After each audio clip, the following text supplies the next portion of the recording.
बीतता जा रहा है, इंसान की आयु कम होती जा रही है। अल्प आयु में ही आदमी मर जाते हैं।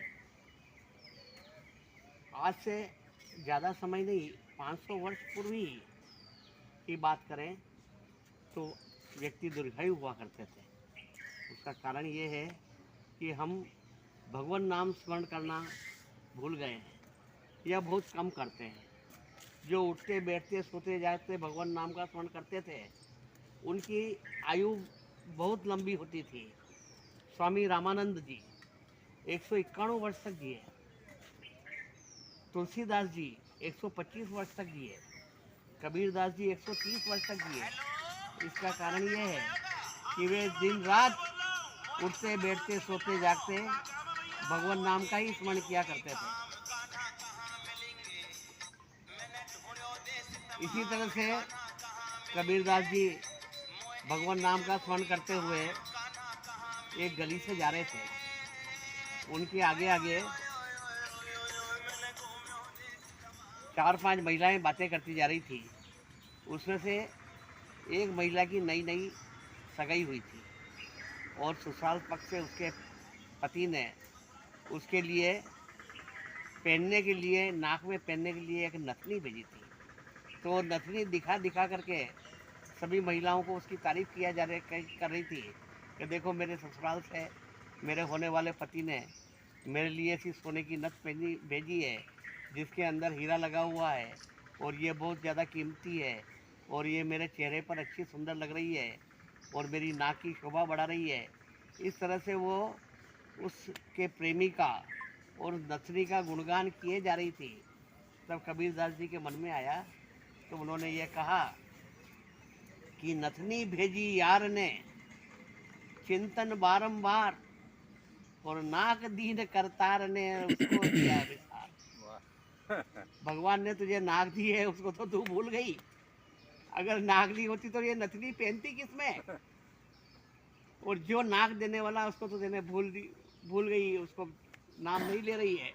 और जिसने नथनी दी है उसे तो हमारा जो शरीर है जिसके ऊपर हम वस्त्र धारण करते हैं, गहने पहनते हैं या जो भी हम संसाधन जुटाते हैं वो सब शरीर के लिए है। और शरीर जो परमात्मा ने दिया है उसको तो धन्यवाद हम नहीं देते हैं और उन संसाधनों के ऊपर हम गर्व करते हैं। यह मनुष्य शरीर बहुत दुर्लभ है। नर तन सम नहीं कवने उदेही, जीव चराचर जाचत जेही। मनुष्य के शरीर के समान कोई भी शरीर नहीं है और चर अचर जीव जितने भी हैं वो मनुष्य शरीर को मांगते हैं। और कबहू की करुणा कर प्रभु नर देही, देत ईश बिनु हेत समय ही। कभी कभी दया करके भगवान हमें मनुष्य का तन देते हैं और साधन धाम मोक्ष कर द्वारा। यह जो शरीर मनुष्य का है ये साधन का धाम है और मोक्ष का द्वार है। और किसी भी शरीर में यदि मनुष्य जन्म लेगी आत्मा, तो वो अपना मोक्ष प्राप्त नहीं कर पाएगी, क्योंकि शरीर ही एक ऐसा है जिससे हम साधन कर सकते हैं, दर्शन कर सकते हैं, जप कर सकते हैं, तप कर सकते हैं, उपवास कर सकते हैं, तीर्थाटन कर सकते हैं, सत्संग कर सकते हैं, अध्यात्म में लाभ ले सकते हैं। सभी काम करके हमारी आत्मा का उन्नयन करके हम मोक्ष को प्राप्त कर सकते हैं।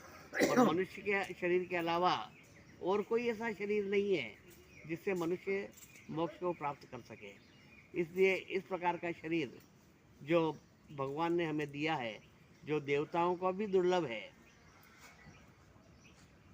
और तुलसीदास जी ने तो यहाँ पे लिखा है कि आपने हमें ये मनुष्य शरीर दिया है, ये बहुत ही हमारे लिए कीमती है और इससे हम हमारा उद्धार कर सकते हैं। साधन धाम विविध दुर्लभ तनु मोहि कृपा करी दीनो, हरि तुम बहुत अनुग्रह कीनो। हे भगवान, आपने बहुत कृपा की जो ये साधन धाम और मनुष्य का तन हमें कृपा करके दिया है।